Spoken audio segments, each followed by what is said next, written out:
जोहार झारखंड। आज मैं उस युवक के बारे में बात करना चाहती हूँ, जो एक रील है 40 सेकंड की जो कि बहुत ज़्यादा वायरल हो रही है। जो अपना नाम अंकित कुमार यादव और जिला गिरिडीह का रहने वाला बताता है और बताते हुए वो अपनी सारी पीड़ा को रखने की कोशिश कर रहा है कि उसकी पीड़ा उस वीडियो में देखी जा सकती है कि शासन प्रशासन से और उसकी बर्बरता से और हमारे वहाँ की व्यवस्था से वो कितना चरमराया हुआ और टूट गया है कि वो एक विद्यार्थी जिसके हाथ में कभी कलम हुआ करती थी, आज वो कलम को छोड़ के हथियार उठाना चाहता है। बात ये सिर्फ सिंपैथी और संवेदना जताने की नहीं है। बात ये है कि हमारी व्यवस्था किस हद तक जा चुकी है। कहते हैं ना, एक विरोध, ये विरोध नहीं, ये मतलब विरोध और विद्रोह से भी 2-4 कदम आगे की बात है। जब कोई युवक, अभी कुछ टाइम पहले बहुत सारे ऐसे वीडियोज़ सामने आए जहाँ पे अलग-अलग जगह पे राज्यों में व्यवस्था ने, प्रशासनिक सेवाओं ने इनाम दिया ताकि जो नक्सलाइट है वो अपना हथियार को त्याग दे। बहुत अच्छा बात है, लोगों ने इस चीज़ का बहुत प्रोत्साहन किया, बहुत ज़्यादा इस चीज़ की बड़ाई की कि कितनी अच्छी बात है ये। लेकिन हम ये कहना चाहते हैं कि किस प्रकार से किसी भी युवक को या किसी भी युवती को इस हद तक हमारा जो सिस्टम है वो इतना तोड़ता है, मरोड़ता है, टॉर्चर करता है कि वो आतंकवादी बन जाए। हम आतंकवादी बनने के बाद जब वो बहुत हमारे समाज के लिए जब बहुत वो कहते हैं ना, डेंजरस बोलते हैं, डेंजर जब बन जाता है तब हम लोग, खतरनाक जब बन जाता है तब हम लोग उसके ऊपर इनाम रख कर चाहते हैं कि वो शांति व्यवस्था से जीवन को जिए और जो मुख्य धारा है उस मुख्य धारा से जुड़े। क्यों ना उस वक्त के आने से पहले ही हम किसी भी इंसान को उस पड़ाव तक पहुंचने ही ना दे जहाँ पे वो मुख्य धारा से हटकर आतंकवादी या किसी भी तरह का वेपन उठाने के लिए मजबूर हो जाए। ये साफ साफ दिखाता है हमारे सिस्टम की फेलियर को, जिसको हम चुप्पी साध कर या आंख बंद कर नज़रअंदाज नहीं कर सकते हैं। यही है वास्तविकता। आंख बंद कर लेने से वास्तविकता बदल नहीं जाएगी। और सबसे बड़ी बात, ये तो वो बात है और उसकी पीड़ा है जो बात लोगों में आई सोशल मीडिया के through. Thanks to social media, आज का जो डिजिटल प्लेटफॉर्म है जिसके वजह से वो इतने लोगों तक उनकी बात पहुंची। मैं आज इस वीडियो को बनाने से पहले भी मैंने ये जानने की कोशिश की, अगर कोई वीडियो इतनी वायरल हुई है कि इतने लोगों तक पहुंच रही है, कोई न्यूज़ चैनल उस वीडियो को दोबारा से रीपोस्ट कर रहा है, मतलब ये चीज़ बहुत लोगों तक पहुंची है, तब तो ये वीडियो मेरे तक पहुंची या आप तक, या जितने भी लोग हैं जिन तक पहुंची। और इतना इस हद तक जाने के बावजूद भी मैंने आज जब गूगल में सर्च किया तो कोई अपडेट नहीं है। हम जनता, कोई भी जब नेता हो या फिर कोई बहुत बड़ा पदाधिकारी हो तो वो जनता दरबार लगाता है ताकि जनता अपनी दुख को रख सके और उस पीड़ा को वो दूर कर सके। लेकिन कोई चीख चीख के अपनी दुख को और अपनी व्यथा को बता रहा है और वो समाज से, समाज का जो ये हमारा समाज नहीं बोल सकते हैं हम, जो ये राजनीतिक व्यवस्था और जो प्रशासनिक व्यवस्था है उससे वो इतना टूट गया है और अपनी व्यथा को वो लास्ट जरिया सोशल मीडिया के थ्रू अपनी बात को रखना चाहता है कि क्या उसकी आप बीती है, शायद उसकी बात लोगों तक पहुँचे, वो लोगों तक पहुँचा सके इसके थ्रू। लेकिन उसके बावजूद ना ही हमारे गिरिडीह के सांसद महोदय, ना ही हमारे गिरिडीह के विधायक महोदय, किसी ने भी ये जानने की कोशिश नहीं की कि उस युवक की पीड़ा क्या है, कि उसकी समस्या का समाधान किया जाए। ये कोई रील तो नहीं है जो उसने बनाई कि नहीं, एक नॉर्मल वीडियो शूट कर रहे हैं जो लोगों तक बस पहुंचाना है कि हाँ मेरे को इतनी पॉपुलर। वो तो अपनी दुख और व्यथा को बता रहा था कि उसके दुख को दूर किया जा सके। शायद कोई गूंगी बहरी हमारे सरकार से, हमारे तंत्र में कोई भी ऐसा इंसान जो जिस तक उस आवाज़ को वो पहुँचे और उस आवाज़ को सुना जाए, उसको उसका अधिकार मिले, उसको ये आश्वासन दिलाया जाए कि वो हथियार नहीं, वो कलम को ही पकड़े रखे और वो कलम वो बदलाव बनेगा और हम उसका साथ देंगे। क्यों नहीं? वोट मांगने के लिए एक एक गांव जाया जा सकता है, एक चेन सिस्टम बनता है कि हाँ इस लेवल पे ये काम करेंगे, उसके बाद ये काम करेंगे, इसके बाद ये काम करेंगे और जाके पूरा एक नेटवर्क बनता है और सारा काम होता है जब वोट लेने की बारी आती है। तो जब वो चीख-चीख तो क्यों नहीं अभी तक हमारे सांसद महोदय ने अभी तक जो गिरिडीह के सांसद हैं उन्होंने अपनी तरफ से बोला कि उनके तरफ से कोई बयान आया या फिर कोई भी अपडेट तो आना चाहिए ना। इससे ज़्यादा इंटरेस्ट तो लोगों का कोई बहुत बड़ा वायरल रीलर हो या फिर कोई सोशल मीडिया इन्फ्लुएंसर हो उनसे मिलने के लिए इतना टाइम होता है, फीता काटने के लिए इतना टाइम होता है, इधर-उधर मतलब कहते हैं ना स्टंटिंग जैसे लोग पहले प्रमोशन किया करते थे, अभी जैसे होता है ना फ़िल्मों का प्रमोशन। तो वहाँ हीरो-हीरोइन्स बस जाते हैं, अपने कुछ बातें रखते हैं बस।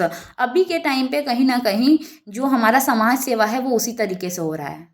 सोशल मीडिया पे समाज सेवा हो रहा है। सोशल मीडिया इंटरैक्ट करने का तरीका हो सकता है, लेकिन समाज सेवा करने का तरीका नहीं है, अपने कार्य को करने का तरीका नहीं है। ये दिखाती है कि हमारा जो व्यवस्था है वो कितना चरमराया हुआ है, किस हद तक झारखंड की स्थिति जा चुकी है।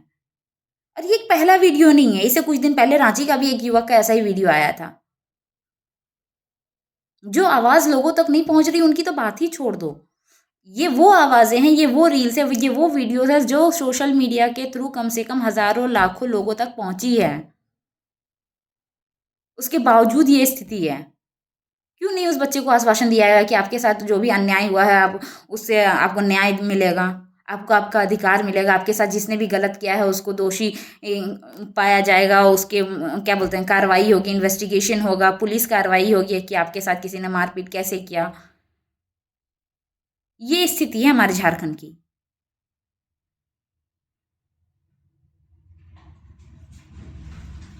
और चुप्पी साधने से कुछ नहीं होगा। वास्तविकता ये है कि आज उसकी बारी है, कल किसी और युवक की बारी थी, कल मेरी और आपकी बारी होगी।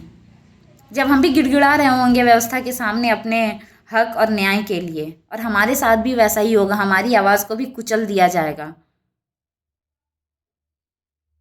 दबा दिया जाएगा। तो अपने घर में आग लगने तक का इंतज़ार नहीं करना चाहिए। अगर कहीं आग लगी है तो पहले उस आग को बुझाना चाहिए ताकि अपने घर की बारी आए ही ना।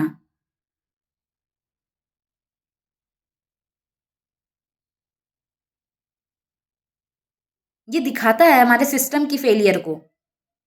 सब चीज़ें एक दूसरे से जुड़ी हुई है। अगर मान लो कहीं अगर किसी पॉलिटिकल पर्सन जो है उसने काम नहीं किया या प्रशासन की कहीं गलती है तो किसका दायित्व बनता है? प्रशासन का अगर गलती है कहीं अगर प्रशासन से उसको न्याय नहीं मिला है तो हम नेता क्यों चुनते हैं? ताकि वो हमारे बीच का हो जो हमारी पीड़ा को समझ सके। वो इस बात को बात कर सकते थे अपने स्तर पर। एसपी से बात करते, डीएसपी से बात करते हैं, नहीं हो सकता तो वहाँ के थाना प्रभारी से बात करते हैं कि क्या भाई क्या मैटर है? क्योंकि जनता तो नेता का एक अभिन्न अंग है और जनता से ही कोई नेता बनता है। तो जनता का काम सिर्फ वोट देने का और नेता का काम सिर्फ इलेक्शन के टाइम पे वोट मांगने का नहीं है। इन बिटवीन जो टाइम जो बचता है ना 5 साल का, उस समय उनके कुछ दायित्व और कर्तव्य होते हैं। उस कर्तव्य और दायित्व को पूरा करना होता है और उन्हीं दायित्वों को पूरा करने के लिए किसी भी तरह का अड़चन ना आए, इसलिए इतनी सारी सरकारी सुविधाएं दी जाती है, चाहे किसी कोई अफसर हो चाहे कोई नेता हो। इसीलिए इतना फंड दिया जाता है ताकि लोगों का भला हो सके। और लोगों का भला सिर्फ रोड बनने से नहीं होगा। ठीक है, कोई कंस्ट्रक्शन का काम कर दिया वहां से लोगों का भला हो जाएगा, लोगों का विकास हो जाएगा, कौन कहता है ऐसा?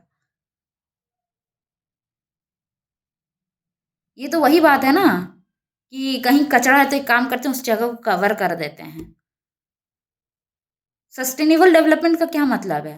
नेशनल लेवल पे चीजें इतनी बोली जाती है, ठीक है, सबका साथ सबका विकास। हर नेता एक नेता दूसरी नेता का बुराई करता है, हर पार्टी दूसरे पार्टी का बुराई करता है, लेकिन वास्तविकता में आप अपनी अच्छाई अपने कार्यों से दिखा सकते हैं, ना कि वक्तव्य में सिर्फ बोल के। अगर वहां के पॉलिटिशियन ने कुछ नहीं बोला, ठीक है, कोई सदवी कुमार जी वहां के विधायक है और चंद्र प्रकाश सीपी चौधरी जो वहां के सांसद महोदय हैं, तो दूसरे पॉलिटिशियन को बोलना चाहिए, आवाज उठानी चाहिए। पक्ष विपक्ष का यही तो काम होता है कि विपक्ष में जो गलती हो रही है उसको पक्ष एक दूसरे का कमियों को गिनाना पक्ष विपक्ष का काम होता है। पक्ष वाला कोई गलती कर रहा है जो सत्ताधारी है तो उसका विपक्ष का काम है उसकी गलतियों को गिनाना। अभी जो हो रहा है उस सर्कमस्टेंशियल पे बात करते हैं ना, क्या हुआ था क्या हो सकता है वो बात छोड़िए, अभी आप प्रेजेंट पे बात कीजिए क्या किया जा सकता है। और इतनी स्थिति क्यों खराब है भाई झारखंड की? मतलब इस हद तक कैसे विकास होगा? जहाँ की युवा पीढ़ी हथियार उठाने के ऊपर आ चुकी है। अब किनका विकास कीजिएगा? अगर वो लोग आपकी मुख्य धारा से हट के आपका विरोध और विद्रोह करने लगेंगे तो आप विकास कर लीजिएगा।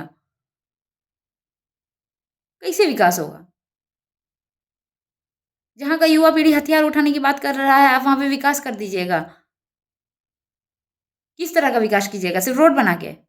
और वो भी ढंग से नहीं बन रहा है।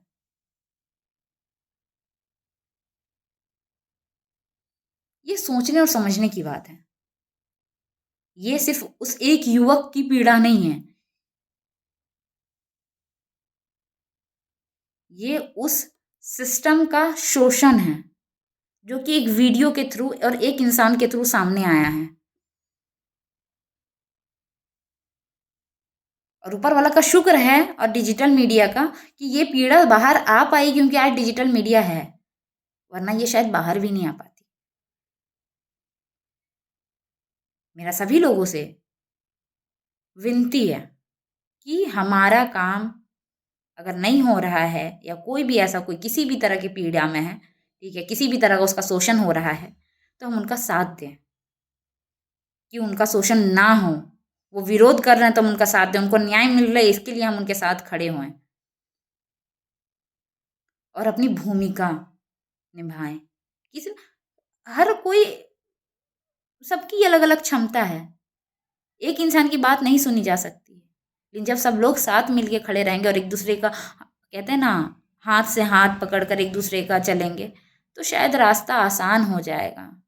शायद वो न्याय मिलने का जो टाइम ड्यूरेशन है वो कम हो जाएगा। और शायद ये आश्वासन भी रहेगा सामने वालों को कि उसके साथ लोग हैं, उसको न्याय मिलेगा। व्यवस्था उनके साथ भले ही साथ ना हो, समाज उसके साथ है। हम सब इसके साथ हैं, इंसानियत के साथ हैं और हम उन्हें न्याय दिलाएँगे।